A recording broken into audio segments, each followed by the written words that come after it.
அண்மை செய்தியை பார்த்துக் கொண்டிருக்கிறோம். வக்ஃப் வாரிய சட்ட திருத்தத்தை கண்டித்து திருத்தணியில் தாவேக்கினர் ஆர்ப்பாட்டத்தில் ஈடுபட்டிருக்கிறார்கள். கூடுதல் விவரங்களோடு இணைகிறார் எமது செய்தியாளர் பாலாஜி.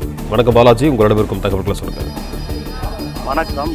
இன்று தமிழகம் முழுவதும் தாவேகா கட்சி சார்பாக வகுப்பு வாரிய சட்டத்தை ரத்து செய்ய கோரி தமிழகம் முழுவதும் தாவேகா கட்சியினர் ஆர்ப்பாட்டத்தில் ஈடுபட்டு வருகின்றனர்.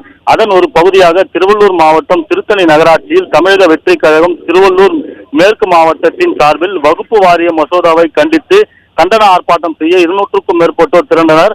அப்போது தாவேகா அமைத்திருந்த பந்தலை அனுமதி இல்லை என போலீசார் அதை பிரித்து கீழே தள்ளினர். இதனால் தமிழக வெற்றி கழகத்தினர் தாங்கள் வெயிலில் எங்கு நின்று ஆர்ப்பாட்டம் நடத்துவோம் என காவல்துறையினர் வாக்குவாதத்தில் ஈடுபட்டனர். அதையும் மீறி காவல்துறையினர் இங்கு அனுமதி இல்லை என மறுத்ததால் தற்போது தாவேகாவினர் 100க்கும் மேற்பட்டோர் ஆர்ப்பாட்டத்தில் ஈடுபட்டு வருகின்றனர். இதனால் இப்பகுதியில் பரபரப்பு நிலவி வருகிறது.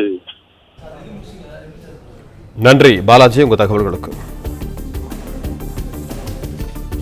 பிளே ஸ்டோர் மற்றும் ஆப் ஸ்டோரில் இருந்து பாலிமர் செயலியை QR கோடு மூலம் பதிவிறக்கம் செய்யுங்கள். செய்திகளை உடனுக்குடன் பெறுங்கள்.